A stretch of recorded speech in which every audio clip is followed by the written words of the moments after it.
What's up, guys? It's Bobby Buckets and I'm back for another video. In this video, I'll be giving you guys the top 5 shooting badges in NBA 2K22 going into season 2. It starts today, so I want to make sure I give you guys, what I think is the best shooting badges for any build. So going into it. Also, before we get into it, make sure y'all like this video, subscribe to the channel, and take a shower so you don't end up like me, because you see I've hit level 40 on both next-gen consoles and my team, as you can see by my tweet. But nonetheless, let's get right into it. I'm going to start with number 5. The badge that I have on here is Deadeye. You can see as it says jump shots taken with the defender closing out receive less of a penalty. This is a badge that I feel like is good for any build because it's just going to lower your contest on pretty much any contest that someone on defense is getting on you. So this is my number 5 best badge. You want it as high as you can, to be honest, especially for guards. You're going to take some tough shots where there might be a hand in your face coming off the pick and roll and stuff like that. But it's also good for the corners when they get closeouts and stuff like that. So number 5, we're going with Deadeye. Number 4, we're going to go over here to Blinders. Now this badge last year was probably number 1. This year it's taking a little bit of hit because it's not as good unless you have it on Hall of Fame. It's still, to me, it's still pretty good on other levels. But obviously it says jump shots taken with a defender closing out in their peripheral vision will suffer a lower penalty. So this is another badge that's really good on especially guards if you get on Hall of Fame. That's why a lot of people are making smaller builds.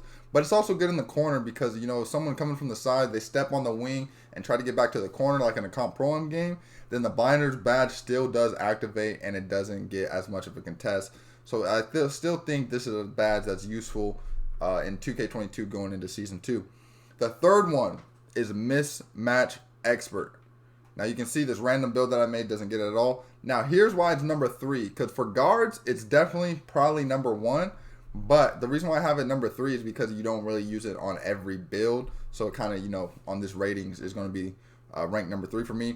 But it says, after forcing the switch, a player with this badge will have more success when shooting over the taller defender. Now, you can probably notice, everyone knows this badge by now if you're playing against guards and they're shooting in your faces and if you're a big. So what this badge does is pretty much, it lowers the contest for the most part on any player that is like about, I think it's 3 or 4 inches taller. And like the bigger the gap is, the bigger boost you get or less of a contest. So if you're a 6-foot guard and you shoot over a 7'3" center, the badge activates so much more than if it's a 6-foot guard against a 6'5" wing that's in front of you. So that's why a lot of people are making like 5'8", 5'10" guards and stuff like that, because the boost of the badge is ridiculous. They did patch it a little bit a couple weeks ago, but it's still a really good badge for guards. Number 2, we got Hot Zone Hunter. This is a badge that was in the game last year and it was really good. And it says shots that are taken in a player's hot zone are given a boost.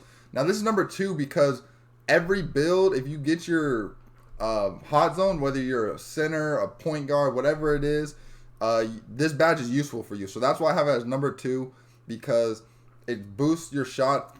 It makes it easier to pretty much green and stuff in your hot zones, and it gives you a boost in your hot zone. So if you have your hot zones all over the court, it's gonna, any shot you take, this badge is gonna activate. So I think it's kind of underrated sometimes because, a lot of these badges, there's certain circumstances where you have to have them, like mismatch, you have to be shooting over someone taller than you, or limitless, you got to be shooting from a certain distance. Hot zone is if you have hot zones everywhere, it activates on every shot. So that's why Hot Zone Hunter is number 2 and it's good for all builds.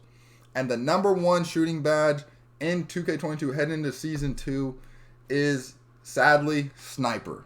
Now they did patch it a little bit in the recent patch, but it says jump shots taken with slightly early/late timing will receive a boost, while earlier late shots will receive a bigger penalty. Now, as most of you guys probably already know, this badge has been really good. It makes you pretty much green more, or your white go in more if you're shooting close to the green window. So Sniper, every build or player, you should be using it if you want to make more shots. I know and like the comp scene and stuff, people don't like it because you want to be more competitive, where there's a skill gap in greening your shots and stuff like that. But if you're just playing in general, Sniper badge is definitely the best shooting badge on the game right now. It's going to help you on pretty much, if you either green or you shoot slightly early, slightly late, you get a boost.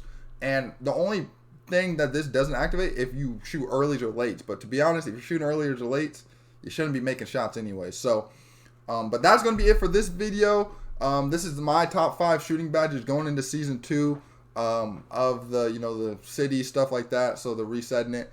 But make sure y'all like this video, subscribe to the channel. It's much appreciated. It helps a lot for the channel. It helps it grow. And I hope to see y'all in the next one.